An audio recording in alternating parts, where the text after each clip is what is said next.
Bom, já vou aproveitar então, já gostaria de agradecer todo mundo pela presença, tá? Meu nome é Paula Froza, sou eu quem vou mediar a webinar de hoje, tá? A gente agradece em nome de toda a equipe do EAD, que é quem está produzindo essas webinars. Além dessa, nós vamos ter várias durante a semana, tá? E na semana que vem também. Então, podem ficar ligados nas nossas redes sociais, que a gente vai divulgando por lá a data, o horário e o link de inscrição de cada webinar, tá? Então, agradeço a participação de todo mundo, tá? Essa webinar está sendo produzida pelo EAD da Univates, em parceria com os demais setores da instituição também, com a participação de professores da Univates e pessoas da comunidade, tá? Convido a todos também para assistir ao webinar das 17h30, da qual nós vamos falar sobre o procedimento operacional padrão para os supermercados, tá? Vai ser um papo bem legal com pessoas profissionais da área também, para nós poder explanar sobre os cuidados que temos que ter ao ir ao supermercado nesse período aí de pandemia do coronavírus. Muito bem, então. Vamos iniciar a nossa webinar de hoje, tá? Essa webinar a gente então vai tratar sobre o isolamento social no cenário da pandemia do coronavírus e como o desenvolvimento das habilidades socioafetivas podem auxiliar na relação de professores e estudantes. Hoje aqui comigo, então, eu tenho dois convidados. Agradeço muito a presença e a disponibilidade dos dois. A professora Elisângela Zanelato, que é psicóloga e professora dos cursos da saúde, da pós-graduação e da pós-graduação aqui da Univates. E o professor Klaus também, que é psicólogo formado pela Universidade de Bogotá, na Colômbia.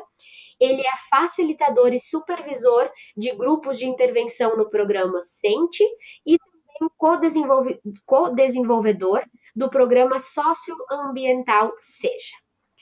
Muito bem, professores, muito obrigado pela disponibilidade, pela participação e passo a palavra para vocês. Ok, muito obrigada, Paula, né, pela apresentação. Muito obrigada à equipe do EAD pelo convite também, por compartilhar neste momento, né, de pandemia, um momento em que vivemos mais distanciados uns dos outros, a também pensar e compartilhar algumas questões referentes às habilidades socioafetivas com todos vocês. Né? Agradeço também o aceite, né, e a companhia do Klaus nesse momento, nessa nossa roda de conversa virtual. E preparamos com bastante carinho algumas reflexões e acreditamos então que serão importantes para esse nosso enfrentamento, né? Mas um momento onde precisamos enfrentar algumas questões que nos acometem e que se atravessam na nossa vida, mas de modo algum podemos esquecer que estamos também muito vivos, né? E precisamos continuar organizando a nossa vida da melhor maneira possível, né? O momento de pandemia ao qual nós estamos vivendo, né? Um momento sem nenhum precedente, né? Então é a primeira vez que estamos vivendo isso de maneira global, né? De maneira individual. E é um momento que traz consigo o desencadeamento de várias reações que são normais frente a um momento que é anormal. Né? Então, eu acho que é muito importante fazer esse marco, né? Reforçar essa ideia, porque não raramente nós vamos nos sentir invadidos por emoções, né? Como o medo, como essa sensação de que algo está nos fugindo do controle, uma sensação de uma falta, né, desse convívio presencial com o outro. Então, são reações que são normais nesse momento que, sim, esse momento sim é anormal na nossa vida, né? Um momento que a gente também pode pensar como sendo um momento de crise. E faço essa analogia, né, essa referência, porque daqui um pouco isso pode nos auxiliar a olhar para a nossa vida, né, olhar para a nossa trajetória de vida organizada até então e poder, de alguma maneira, recordar de outras crises mais individuais, né, e não numa dimensão tão grande, mas que foram crises que nós passamos, né? E olhar para isso nesse momento talvez possa servir como um estímulo para que a gente recorde, para que a gente reconecte com alguns elementos, né, com algumas habilidades que foram importantes, que a gente lançasse mão e pudesse sobreviver, pudesse passar por aquele momento de crise, né, por aquela situação. E esses momentos, né, de vivência de uma crise, eles nos tornam mais fortes, eles tendem a nos tornar mais resilientes, né? E talvez agora, nesse momento, um convite que eu faço é para que a gente também busque, né, no que eu estou denominando aqui de caixa de ferramentas emocionais, né, que a gente possa buscar nessa nossa caixinha quais são aquelas habilidades, aqueles recursos internos que a gente pode nesse momento estar acessando e que podem sim nos auxiliar a passar por esse momento de um modo mais saudável, menos traumático, né? Talvez esse seja um dos nossos grandes desafios. E é por isso que hoje a gente também traz aqui para discussão, né, a importância do desenvolvimento e do resgate dentro dessa nossa caixa de ferramentas, digamos assim, as habilidades socioafetivas. Né? No momento onde falava anteriormente, nós somos invadidos por várias reações que são normais, né? Uma delas, talvez a maior, aquela que mais vem com intensidade, é o medo, né? Medo de se infectar, medo de infectar o outro, medo de daqui um pouquinho que aconteça algumas coisas, né, com as pessoas que a gente gosta, as pessoas que estão próximas, né, a nossa família, os filhos, né? Então, esse medo, ele pode em algum momento nos paralisar, ele pode também em algum momento, por conta, né, desse excesso de informações também que a gente está vivenciando, fazer com que a gente não consiga processar tudo de forma mais organizada, né? Então, lançar mão do recurso, né, de uma habilidade socioafetiva que a gente chama de autopercepção é fundamental. Né? Esse recurso nos permite justamente uh, identificar, né? Quais são esses medos, quais são os pensamentos, quais são as emoções que estão se fazendo presente na nossa vida nesse instante.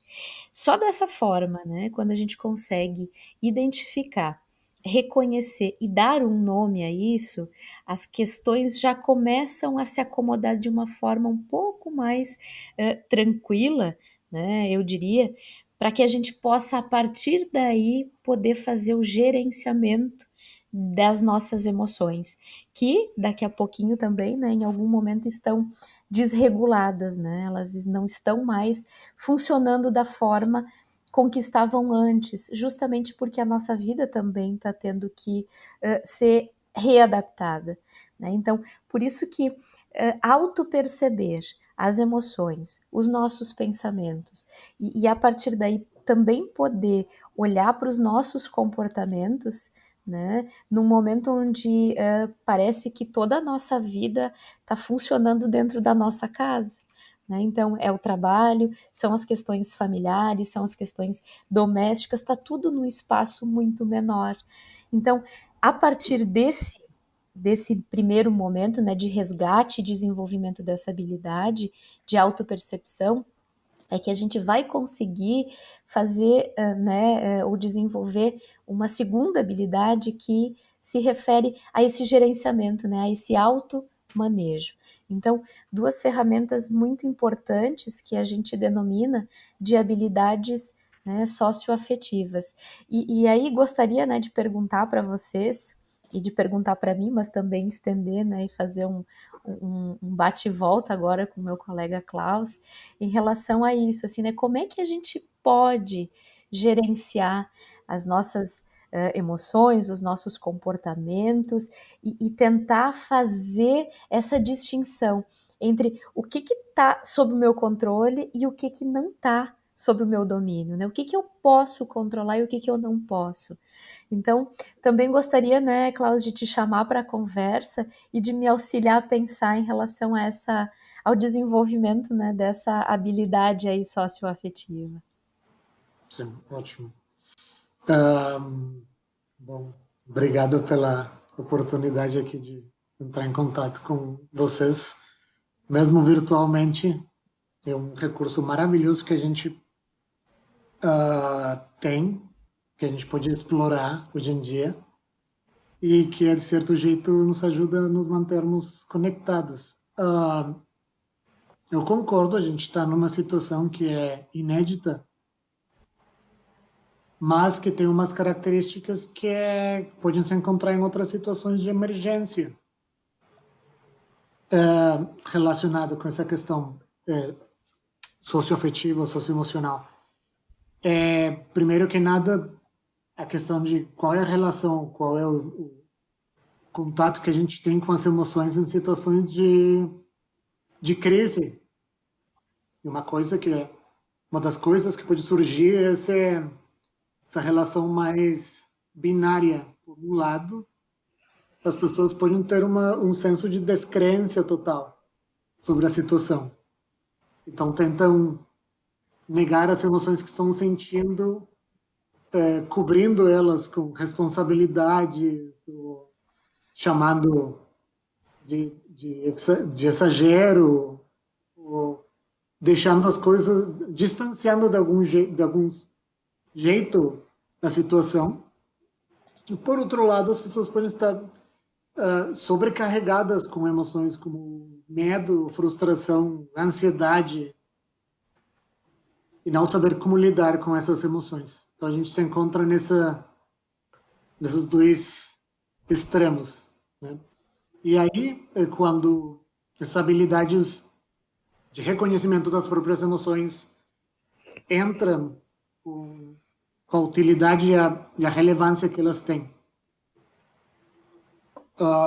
Porque na medida que a gente não aceitar que estamos em uma situação de crise, as emoções vão, mesmo que a gente tentar se distanciar ou cobrir com algum tipo de atividade, o pensamento, o que hoje em dia chamam de positividade tóxica, elas vão se manifestar tarde ou cedo e ficar sobrecarregado por alguma emoção.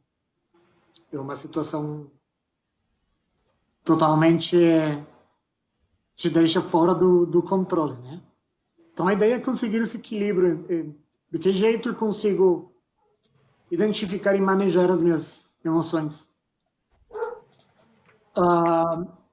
Contextualizando, no momento que essa pandemia inicia, começa a se espalhar, vários centros, a Organização Mundial da Saúde, os centros de controle de doenças nos Estados Unidos começam não somente a planejar situações para como lidar com a doença, mas começam a planejar uma série de protocolos para cuidado,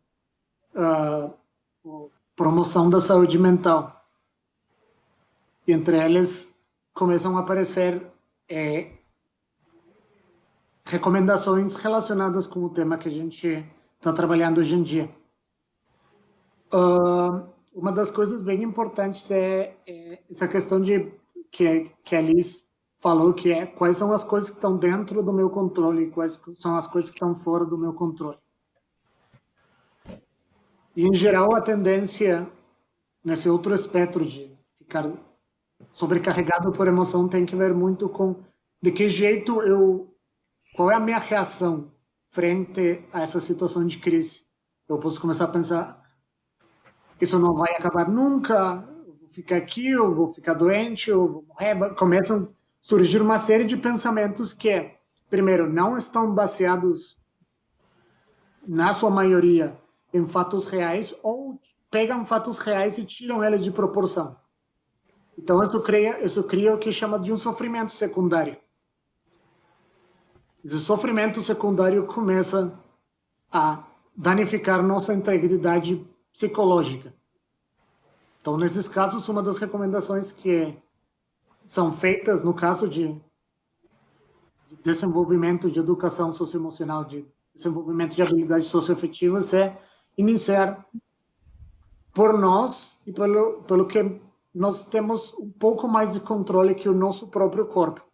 Daí que tem, inclusive, recomendações da Organização Mundial da Saúde, que é sentar, voltar para o corpo, tentar, por exemplo, fazer exercício, focar na respiração, sentir o peso do corpo.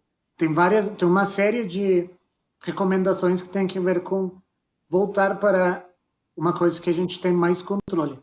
No caso do corpo, a gente tem controle em não do que seria a nossa respiração. Daí que em psicologia a gente tem coisas como focusing, relaxamento progressivo, mindfulness, são técnicas que levam a nossa atenção de volta ao nosso corpo, de volta à nossa respiração, e isso tem um benefício para nosso estado emocional. A partir disso, a gente pode passar para identificar essas emoções. E aí começa esse diálogo entre o que é a habilidade de autopercepção e o que é a habilidade de autogerenciamento, o automanejo das emoções, que é uma dos temas que a gente está falando nesse momento. Então, é bem interessante, por exemplo, perguntar agora para as pessoas que estão nos olhando como vocês estão se sentindo e se identificam com as situações que a gente tem mencionado. Uhum.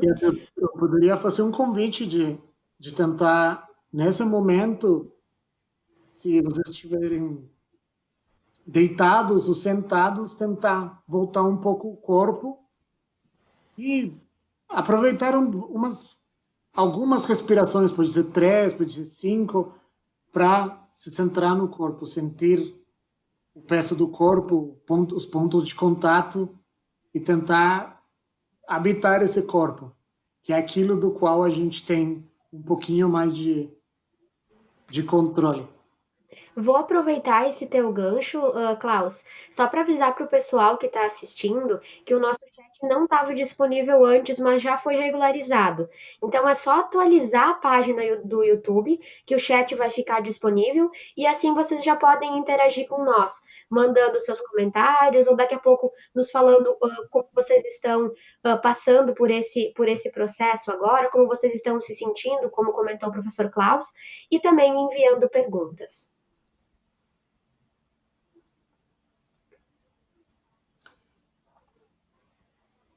Okay. Pode continuar, professor Klaus. Ok, perfeito. Então, a ideia talvez de hoje seria tentar ir abrindo o escopo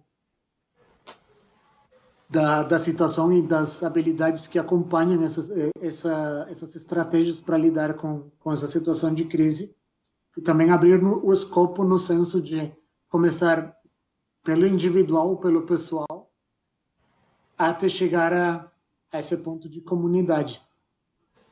Porque eu quero fazer uma pequena provocação agora, a gente está falando, inclusive o tema o nome do nosso webinar é isolamento social. A gente está falando muito de isolamento social, distanciamento social, mas a provocação que eu tenho é que, embora esse é o nome oficial que está sendo dado pelas autoridades da saúde, eu não concordo muito com ele. Porque o isolamento que a gente está tendo é físico, mas não é social. E uma coisa que é bem importante, é um recurso, inclusive, psicológico que a gente tem. O fato de a gente estar cada quem na sua casa não quer dizer que a gente está perdendo algum tipo de contato social. Obviamente, o contato cara a cara se perde um pouco. Mas a gente hoje em dia tem uma grande vantagem que a gente tem à disposição uma série de recursos tecnológicos para não perder esse contato social. Então, a proposta que eu teria é de chamar de distanciamento físico. ou de isolamento físico e tentar resgatar essa conexão social, porque essa conexão social é importantíssima e um fator que vai nos ajudar bastante para conseguir fortalecer nossas habilidades socioafetivas e para conseguir também nos mantermos saudáveis mentalmente, saudáveis psicologicamente durante este tempo de distanciamento físico. E aí, né, Klaus, a gente conversava, né, nesses últimos dias sobre isso, né, algumas terminologias, alguns conceitos que a gente também está seguindo, né, dentro daquilo que está sendo orientado, né, então como o Klaus muito bem problematiza, né, essa denominação do isolamento social e a gente veio discutindo um pouquinho isso, né, do quanto essa diferenciação, né, também é importante, visto que a gente repete isso muitas vezes, né, então o quanto a gente precisa também atentar, né, o nosso pensamento, o nosso comportamento, para que a gente sim fique na nossa casa, né, mantenha esse cuidado de não manter um contato físico com alguém nesse momento. Mas as relações, né, as configurações de vínculo, elas só se organizam e são mantidas por uma troca. E essa troca, ela pode ser virtual, assim como a gente está fazendo agora. Né? Então, independente se esse vínculo ou essa troca for mantida presencial ou virtual, ela é real. Né? Então, o quanto isso também é importante da gente poder refletir e poder pensar. Né? E estou falando isso e pensando nessa relação assim que se estabelece entre as habilidades socioafetivas e a importância do exercício da docência. No momento em que também o modo de ensinar e de aprender ele traz uma roupagem diferente, né? Eu como prof também vivencio isso quase todos os dias, né? E entre malabarismos e piruetas pedagógicas em relação a essa organização metodológica, me parece, né, que o principal é a gente poder manter essa troca, né, esse contato. Então, uma não sei se a gente pode, né, Klaus, chamar assim de dicas, mas de orientações, é que a gente possa manter espaços de troca com os nossos colegas professores, com as nossas turmas, né, de estudantes. É claro, a gente está falando também de outras questões que estão envolvidas, né, o recurso e o acesso à internet, por exemplo, a esses recursos que são as nossas ferramentas agora, né? Mas quando isso é possível, o quanto é importante olhar para o outro, né? Reconhecer também esse ambiente em que o outro está, porque isso também faz com que a gente venha para o nosso mundo real. Né? O Klaus tão bem falava antes sobre a importância da conexão, né? De conectar com esse lugar onde a gente habita, que é o nosso corpo, por meio da respiração.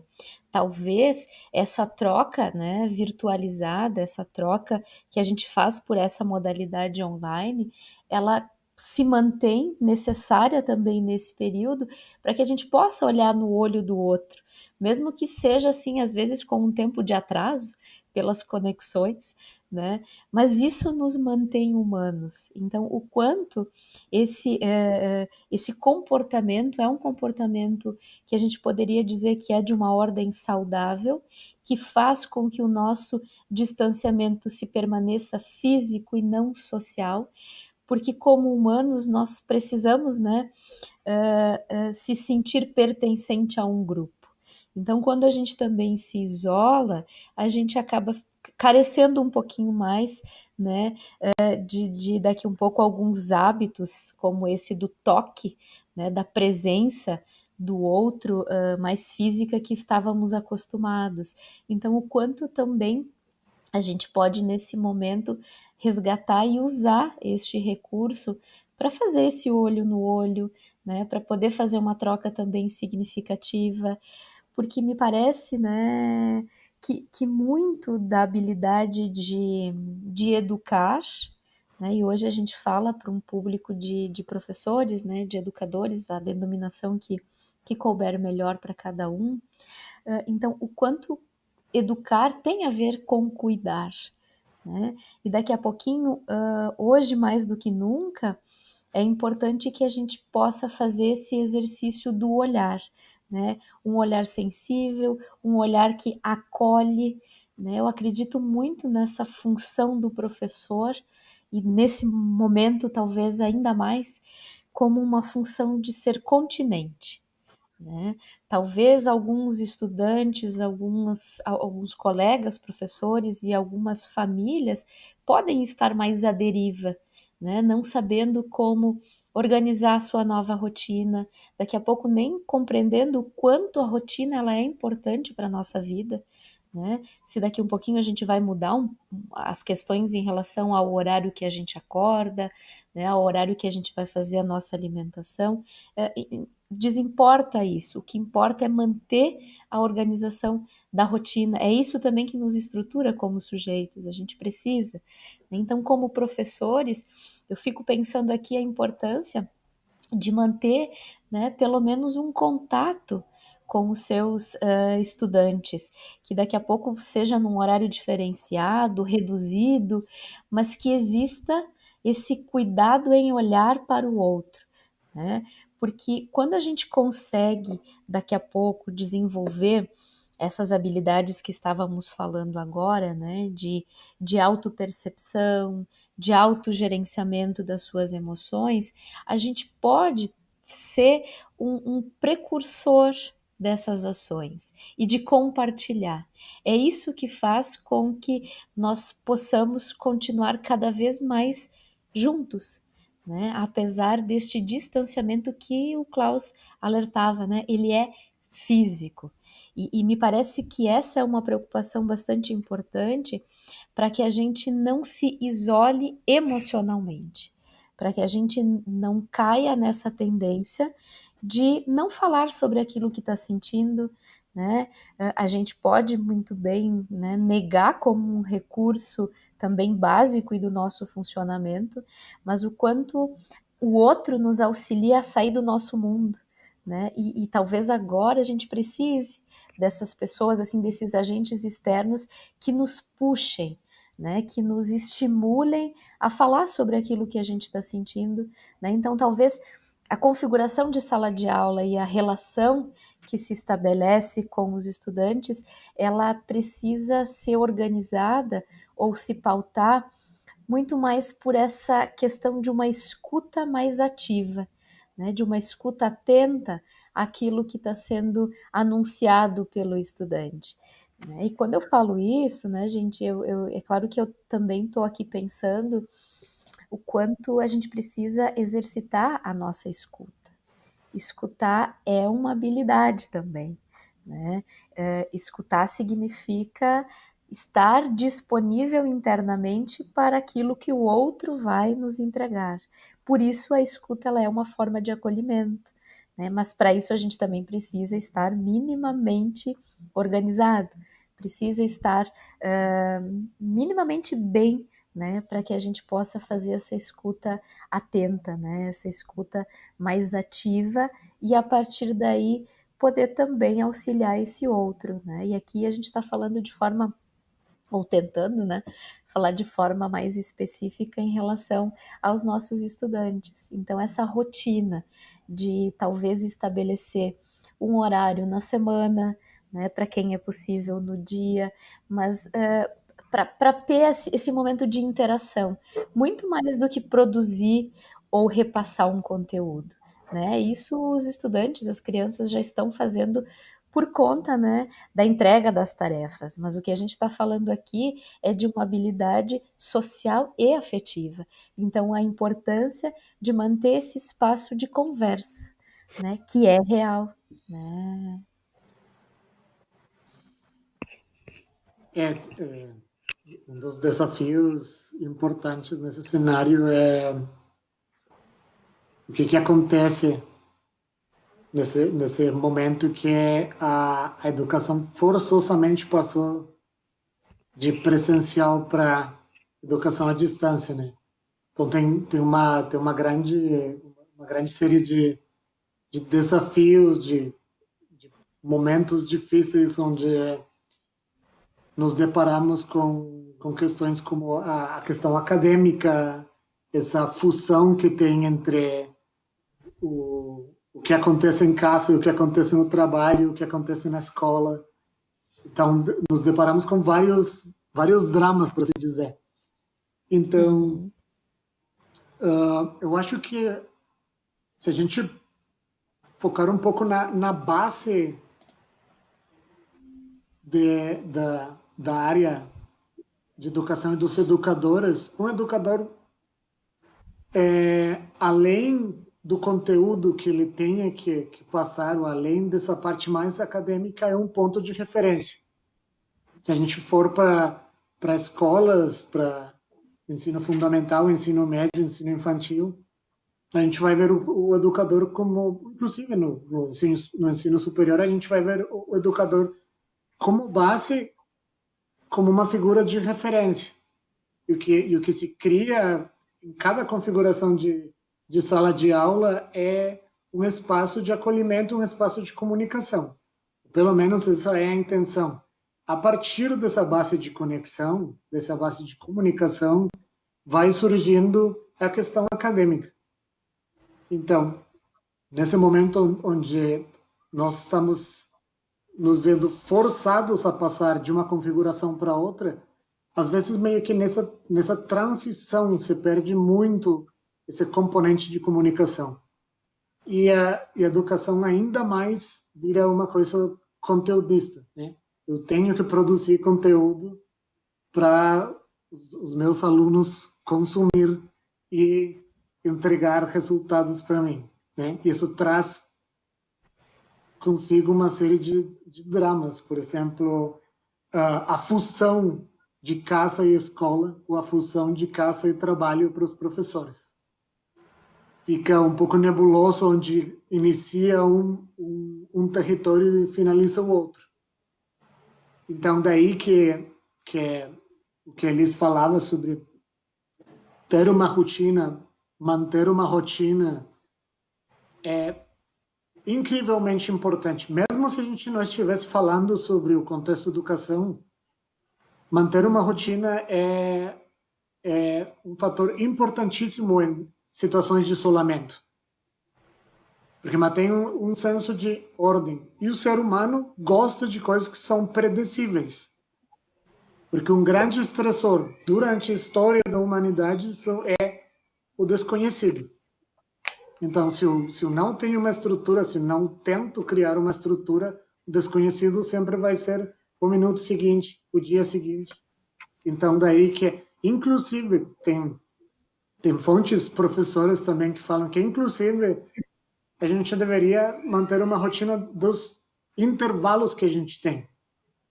Porque nesses extremos que as pessoas que já têm uma costume de trabalhar em casa e podem falar, ou as pessoas que recém estão entrando em home office, como é falado, é não ter intervalos e começar até assim, plantão de trabalho, porque essa fronteira ficou nebulosa. Então, no caso, particularmente no caso dos professores, é que por cima dessa questão de conteúdo e essa interação mais acadêmica, essa conexão que estou tendo com meus alunos, essa conexão que eu vou tentar manter utilizando os recursos à disposição e quando nós tivermos de novo resgatado essa rede de comunicação, essas linhas de comunicação, aí a gente pode falar talvez de conteúdo, mas mantendo um ritmo realista.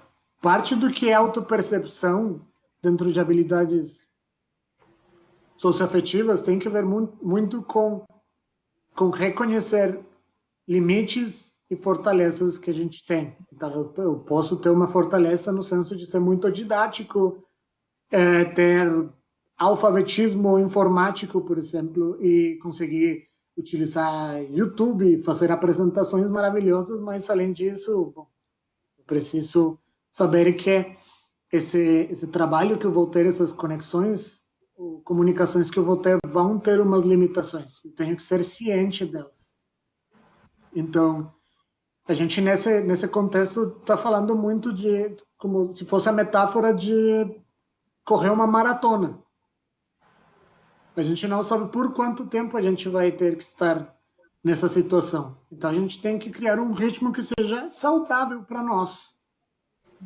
A gente tem que saber quando descansar, quanto que a gente pode exigir dos outros, quanto a gente pode exigir de si próprio, para as coisas fazerem sentido. E novamente, eu vou tentar bater a tecla muito nisso, mas o valor de base dos professores é essa fortaleza enorme que tem como ponto de referência. E na medida que eu conseguir ir atrás dos meus alunos, me comunicar com eles, manter essa conexão ativa, o resto vai conseguir funcionar de um jeito mais tranquilo.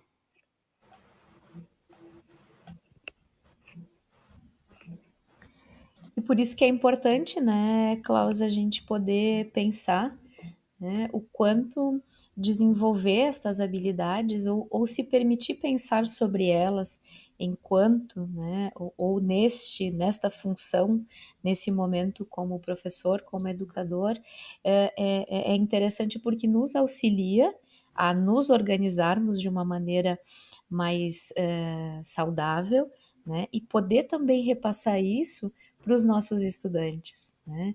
Então, o quanto estar presente, né? Tu falava dessa figura, assim, do professor como uma referência, né? Talvez nesse momento a gente precisa resgatar e falar dessa importância também da figura do professor nesse momento, né? E ao mesmo tempo, né, Klaus, a importância de também cuidar da própria saúde mental, né, a saúde dos próprios professores, porque me parece que a gente também não consegue exercer essa função que eu falava antes, né, de ser continente, se a gente também não tem, né, a gente não consegue dar aquilo que não tem. Então, a importância de cada professor, né, se pensando como um profissional da educação, poder manter a sua rotina, poder se conectar com atividades que são prazerosas, e a gente vive numa tendência, né? E me parece que isso é muito na boa ação das pessoas compartilharem aquilo que gostam de fazer, né? Então, o quanto nós temos uma lista, uma listagem assim enorme de sugestões do que fazer, né? Agora, a gente não precisa se enquadrar em todas elas, né? Que talvez aqui é um cuidado importante, porque senão a gente começa a se sentir culpado porque não está conseguindo, né, fazer o exercício de relaxamento, não está conseguindo fazer as leituras ou maratonar lá nas séries e nos filmes. Então, o quanto esse exercício ou esse momento em que a gente precisa viver desta maneira, mas vai passar, né?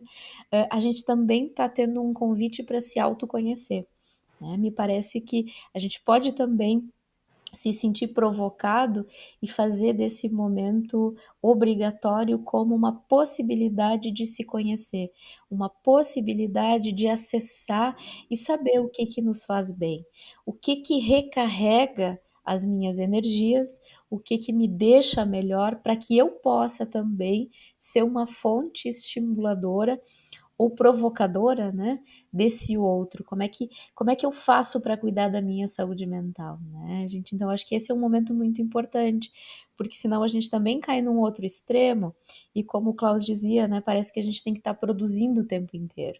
Né? Então, o quanto é importante a gente saber quando a gente está ingressando no nosso ambiente de trabalho, no nosso tempo de trabalho, por isso que também me parece ser assim uma ideia interessante, né? Organizar um espaço onde o trabalho possa ser exercido dentro das nossas limitações, né?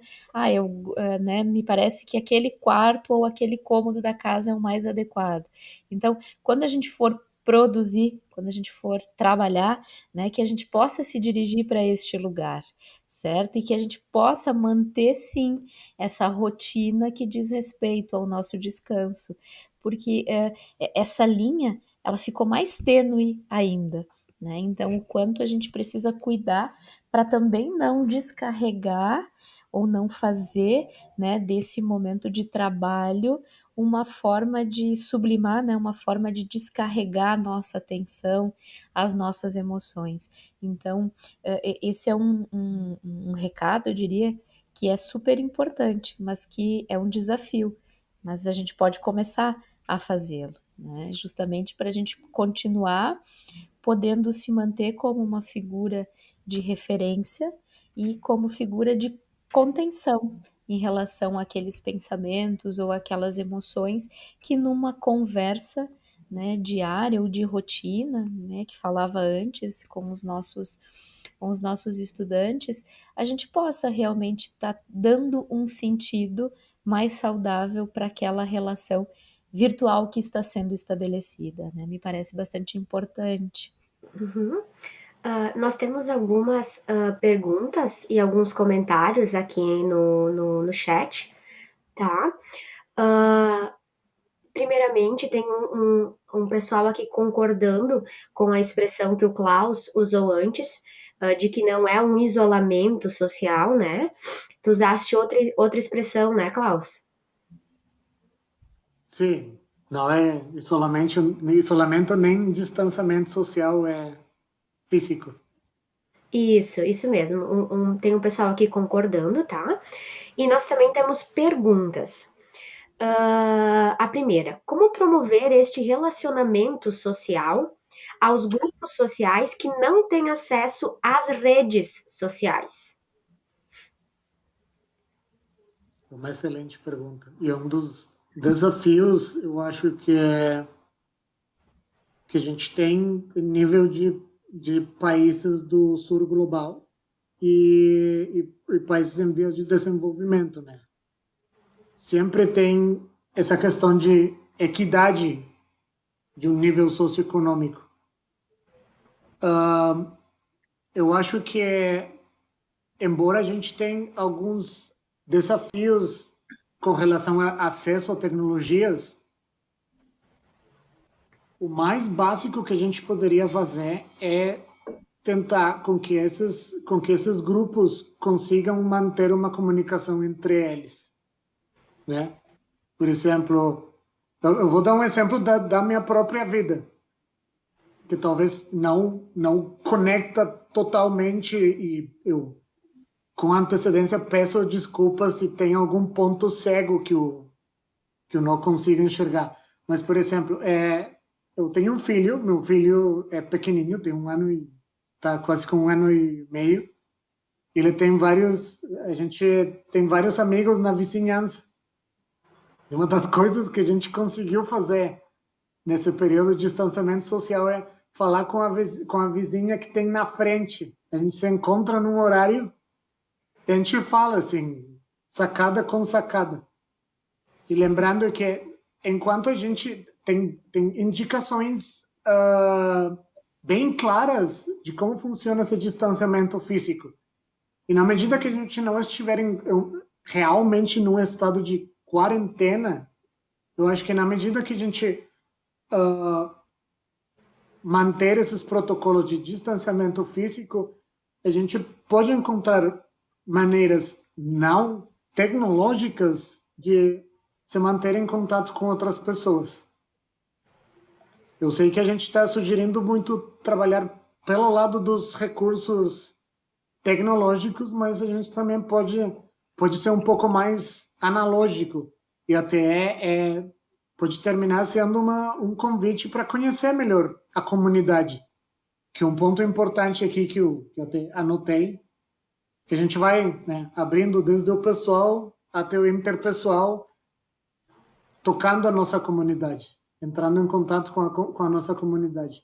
A gente, nesse mundo mais globalizado, hoje em dia, a gente tem esse paradoxo de hiperconexão e nada de conexão. A gente tem uma hiperconexão pelo meio de redes sociais, com pessoas de vários países do mundo, etc, etc, mas ao mesmo tempo eu poderia dizer que tem muitas pessoas que não conhecem nem o nome dos vizinhos. Então, eu acho que se a gente for ver algumas vantagens inesperadas da pandemia, é que a gente tem que recorrer a recursos que a gente não sabia que tinha à disposição.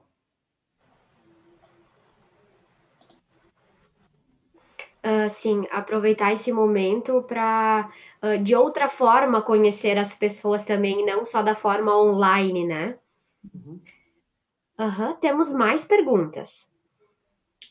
Como estamos em um momento de reflexão individual, como tratar com toda a problematização que nos é trazida pela mídia? Como comentado, como agir dessa forma? Me parece também, né? Vou tomar a frente aqui, tá, Klaus? Vamos fazer um bate-volta aqui, mas tu complementa se achar importante. Me parece interessante pensar, né, que todo o excesso, e não só de informações, mas todo o excesso na nossa vida, ele não faz bem. Né? Então, daqui a pouco, se eu estou sentindo que eu preciso me informar, eu posso estar buscando esses canais, né? E hoje a gente tem uma vasta possibilidade de fontes, desde que estas fontes sejam confiáveis, né? Eu acho que isso é importante. Então, o quanto a gente pode aprender a lidar pensando sempre nessa questão, né, do equilíbrio. Todo o excesso de informação vai nos fazer mal, assim como o excesso de comida, o excesso de atividade física, né, o excesso de não falar com ninguém, enfim. Então, nesse momento, me parece importante pensar também sobre isso. Bom, eu estou sentindo necessidade de me informar sobre, vou dar um exemplo aqui, né? De saber como é que eu faço para ir no supermercado fazer as minhas compras, né? Já antecipando e reforçando o convite da nossa segunda webinar, né, Paula? Né? E receber muitas informações para algumas pessoas nesse momento pode fazer mal, sim. Né? Pode ser uma exposição que faz com que a gente se intoxique de tantas informações. Mas lembrando que nós também temos o poder de fazer este acesso ou não. Né? A gente pode pegar o controle da nossa televisão e desligar ela. Né? Então, esse momento também nos permite gerenciar as nossas emoções, mas também gerenciar aquilo que a gente quer colocar para dentro. Então, daqui a pouco, se não é uma necessidade, né? Se nesse momento eu não estou a fim de saber sobre determinado assunto, ok. Né? Eu acho que isso é importante, claro, lembrando sempre, né, o quanto isso tem a ver com um conhecimento que é importante para mim poder me organizar nessa vida com todas essas restrições, certo? Ou o quanto isso também pode ser uma forma de não querer saber do mundo, né? De uma forma de negar isso que está acontecendo. Então, também a gente precisa olhar por várias dimensões. Né? Me parece então que tudo ronda o equilíbrio, vamos dizer assim.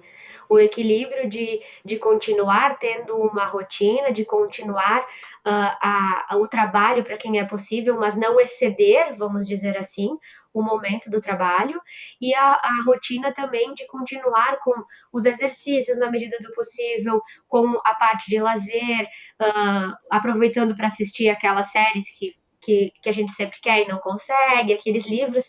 O equilíbrio é que é a proporção correta, vamos dizer assim, disso tudo? Sim, com certeza. De fato, a gente brinca um pouco falando sobre informações e meios de comunicação e a gente fala de fazer uma dieta de informação. Assim, aproveitar, já que estou aqui, eu estou fazendo dieta ou não de comida, a gente vai fazer dieta de informação, né? Porque eu acho que em momento de crise, particularmente esse que a gente tem hoje em dia, a palavra, a regra de ouro é autocuidado, né? Para cuidar dos outros, a gente tem que cuidar de si próprio primeiro. Então, se eu começo a perceber que esse excesso de informação, o estar o tempo inteiro dando uma olhada no celular, nas notícias, na rádio, nos vizinhos sobre o que está acontecendo minuto a minuto, se toda essa avalanche de informação está começando a me fazer mal, eu tenho que fazer uma pausa, tenho que cuidar de mim. A ideia não é suprimir tudo, né? Porque as notícias vão continuar acontecendo na medida que surja, né? Mas se eu posso decidir que eu preciso parar, eu não estou me sentindo bem, estou sentindo emoções que são difíceis de controlar para mim, eu faço, aperto o meu botão de pausa, daí eu paro, faço outra coisa, e aí quando eu estiver pronto, eu posso de novo procurar informações. E a questão da dieta de informação é procurar informação durante não mais de meia hora, por assim dizer, ao longo do dia inteiro, preferivelmente escolhendo momentos do dia específicos para procurar essa informação. Aham. Vou seguir aqui com as nossas perguntas, tá? Foi comentado aqui, se daqui a pouco a gente não teria que aprender a conviver com o coronavírus, né? E tentar seguir as nossas vidas o mais normal possível. E ainda junto também, vou aproveitar, como conscientizar as pessoas de que nesse momento é necessário que elas permaneçam mais em suas casas. Olha, assim como as outras, né, Klaus? Excelentes perguntas que a gente também está se arriscando aqui a compartilhar e a pensar de forma coletiva, né? Me parece que a gente também tem que colocar em suspenso esse conceito de levar a vida de forma normal, né? Nós precisamos compreender que tem coisas que não são, não vão estar normais, né, em relação ao nosso cotidiano. Mas dentro daquilo que se pode fazer, é importante sim, né? Eu acho que quando a gente está falando de manter essa normalidade da vida, tem a ver com o que nós falamos bastante até o momento, com esse estabelecimento de uma nova rotina, né? Com a readequação das nossas atividades. Então, isso sim, né? Como nós falávamos antes, é super importante porque é o que nos mantém minimamente organizado, né? Agora, essa questão de como conscientizar, me parece que é uma, né, uma excelente e uma pergunta muito ordinária, no sentido de que não sei se a gente vai ter uma resposta, né? Porque o próprio termo de conscientizar, me parece que ele está muito assim, ligado a essa questão que é individual, que vem de uma consciência também individual primeiro. Claro, sendo influenciado por esse contexto maior que é o social, né? Talvez algumas pessoas tenham uma capacidade de sensibilização maior, né? E no próprio momento, assim, ou no movimento de buscar informações, vão conseguir trocar de lugar com o outro, né? Talvez, me remete agora, assim, que talvez essa palavra de poder conscientizar o outro tem muito a ver com o exercício da empatia, né? E é um termo que se a gente for parar para pensar, ele também foi e, né, por muito tempo assim, falado, discutido, mas em certo momento me parece até banalizado, né? Então, ser empático ou estar numa postura de empatia é um exercício também bastante complexo. Não é fácil a gente calçar o sapato do outro, né? Talvez no máximo que a gente consegue é fazer uma visita rápida ao lugar do outro, né? Ao invés de trocar e ficar lá. Mas talvez a gente consiga sensibilizar mais o outro, talvez eu prefiro essa palavra do que conscientizar, né? A gente consiga nesse exercício empático, né? E isso tem a ver com algo que também é nosso, né? No tempo em que nós estamos vivendo, do tempo interno, eu digo, né? Que a gente está vivendo. Então, me parece que o exercício da empatia ele pode sim abrir, digamos, né, um leque para essa perspectiva mais de uma consciência social, né? Então, de pensar o quanto, nesse momento, a minha ação individual, ela impacta na vida do outro. Né? Então, o quanto esse exercício da coletividade, ele está sendo um desafio. Talvez está trazendo, né, uma uma característica que é nossa e que a gente não tem pensado muito, né? Ou tem pensado, né? Mas o quanto nós nos tornamos muito individuais, a ponto, né, de pensar assim, em ter o estoque de comida para minha casa, em ter o estoque de materiais de proteção meu, sem se importando muitas vezes com o outro. Então, me parece que esse vai ser o nosso principal desafio, né? E a gente daqui a pouco não sabe como o outro vai ser tocado ou capturado por essa necessidade, né? Por isso que eu falava que é uma pergunta excelente nesse sentido e que talvez possa ter vários ensaios de respostas e não um único caminho a ser pensado, né? Não existe uma resposta pronta para essa pergunta, né, prof? É, Tem Deixa eu questões que tem. compartilhar. Pode. Desculpa, Klaus, pode falar. Bom, o que eu diria sobre essas, muito interessantes essas perguntas, eu concordo com eles. Com a primeira pergunta, eu perguntaria o que é consideraria um normal. Que em geral a percepção que você tem do normal é as coisas voltarem ao jeito que estavam anteriormente, né? E bom, se essa é a percepção de normal, eu sinto muito dizer que provavelmente isso não vai acontecer. Então, a gente tem que refletir um pouco sobre qual é o normal, qual vai ser o normal daqui para frente. A gente convive com muitas doenças ao longo da nossa breve história da humanidade, a gente já conviveu com várias doenças, né? Então aí eu acho que talvez cada um desses momentos de conjuntura, nesse nível a gente tem que redefinir o normal, né? Porque o normal, como qualquer outra coisa, é um fator sujeito a mudanças, né?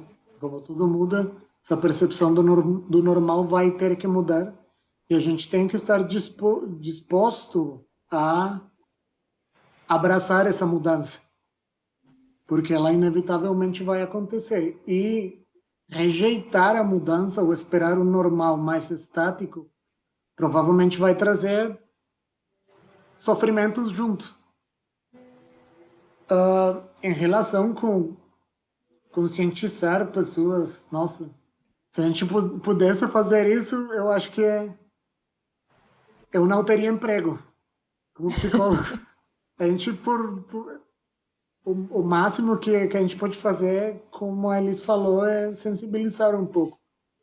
E a questão da empatia é bem interessante, porque ela em geral não funciona sozinha. Assim como a gente não funciona sozinho, a gente é um sujeito dentro de um sistema humano que é sensível a várias influências, né? Então essa questão de desenvolver empatia, ela está sujeita a outro tipo de questões, criando quase uma ecologia humana, e uma ecologia emocional também. Então, eu acho que tem vários pontos interessantes para refletir sobre. De novo, não tem receita de bolo para isso, né? Então, a gente, em questão de empatia, tem que ser quase um pensador sistêmico, no senso de que a gente está inserido num sistema humano e a gente tem que pensar que toda ação que eu fizer vai ter uma repercussão no meu sistema humano, querendo ou não querendo, né? Então, isso convida ou isso cria uma série de reflexões sobre eu pensar a consequência das minhas ações, o resultado que as minhas ações têm nesse tecido social.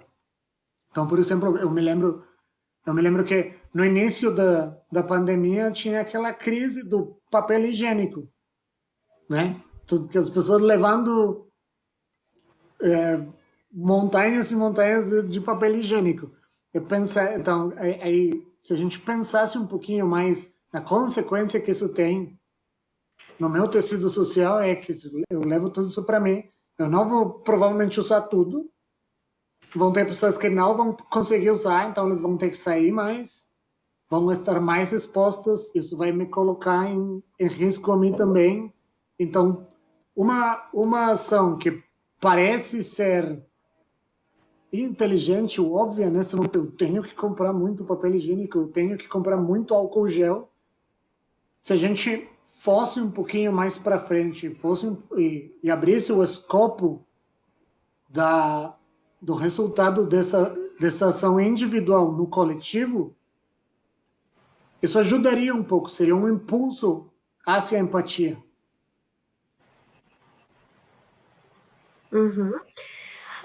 Bem, ah, nós temos mais alguns comentários e algumas outras perguntas que foram sendo respondidas ao longo do processo da nossa webinar, tá?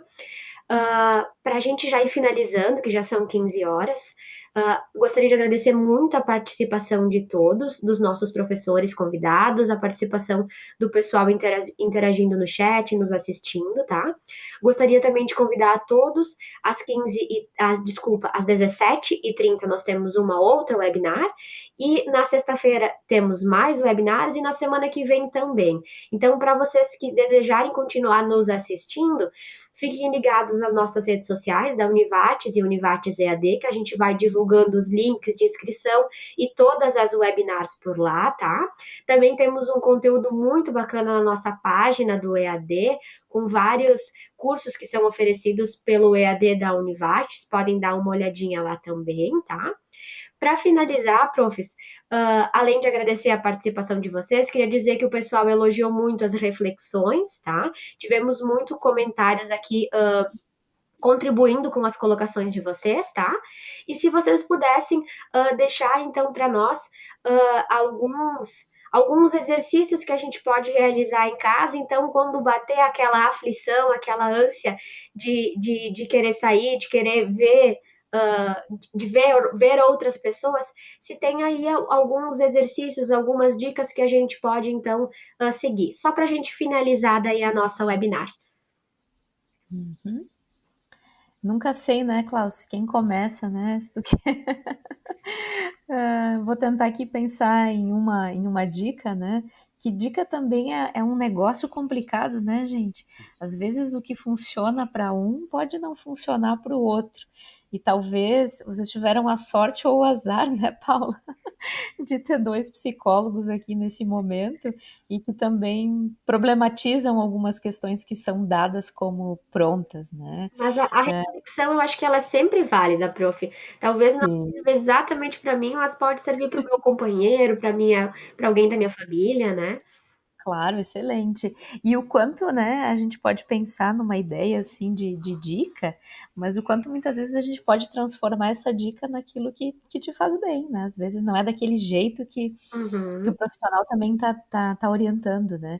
Mas daqui a pouquinho tentar realmente, quando bater essa sensação, né, tentar identificar o que a gente está sentindo. E para isso, um exercício muito bacana, né, que a gente pode até fazer nas nossas pausas, é poder ir para um lugar onde a gente possa ficar pelo menos por alguns instantes, né, sozinho e se colocar numa postura bastante confortável. Então, seja ela, se eu gosto, né, se me sinto bem sentado ou deitado e que eu possa respirar, né? Não sei se isso é coisa de psicólogo, né, Klaus, mas a gente adora respirar e sugerir a respiração para o outro, mas uma respiração onde a gente possa, né, ter contato realmente com o nosso corpo e possa inspirar, né? Daqui a pouquinho contar até o número 4 e aí depois poder fazer a expiração e fazer esse processo por umas 5, 6 vezes, até que eu consiga,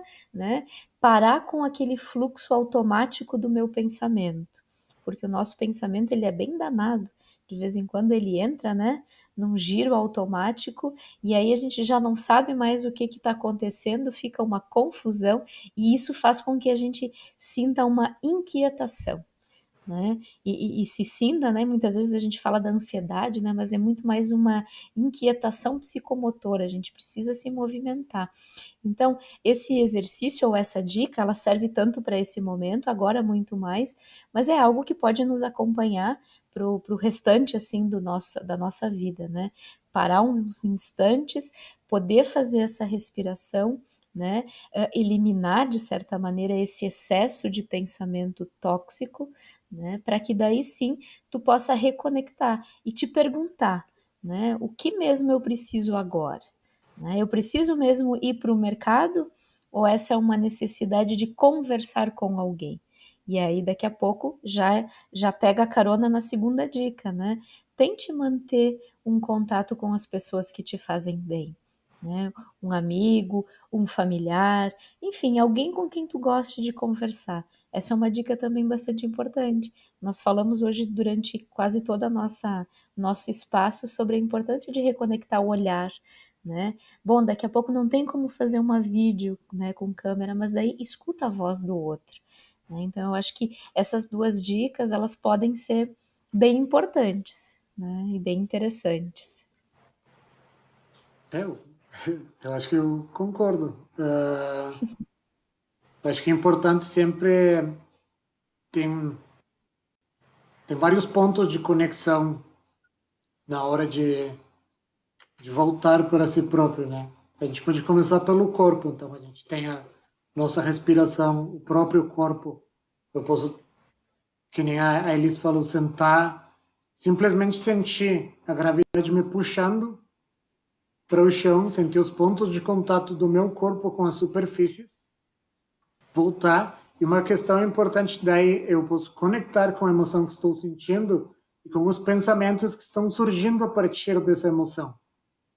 E uma coisa bem importante é lembrar que, na maioria dos casos, os pensamentos são pensamentos, não são fatos.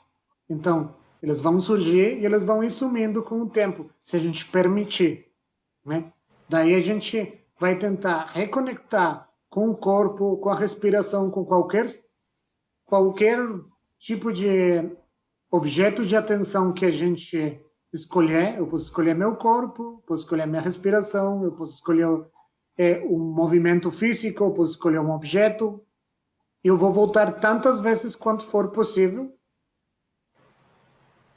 para esses pensamentos não pararem, mas continuarem seu fluxo até sumir. E a ideia é isso, pensamentos não são fatos na maioria dos casos.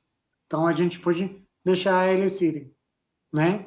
Daí a gente, outra coisa que a gente pode fazer é entender que possivelmente essas emoções e essa vontade que a gente está sentindo não são eu só que estou sentindo, mas outras pessoas. Outras pessoas também estão querendo voltar para seu corpo, estão inalando e exalando, estão tentando reconectar com os seus seres queridos, estão tentando lidar das suas maneiras e tentar conectar com essa humanidade compartilhada que a gente tem, sabendo que todos estamos juntos, todos nesta situação. E na medida que eu fizer as coisas para me cuidar, eu vou estar cuidando do outro. Certo, então. Mais uma vez, muito obrigada pela disponibilidade, pela participação. Acho que foi muito bacana o nosso papo aqui. Agradecer muito as pessoas que tiveram online. A gente teve um bom público hoje, ficamos muito felizes com isso, tá? E daqui a pouco, às 17h30, então, nos encontramos novamente, certo? Obrigada e tchau, tchau. Abraços virtuais a todos.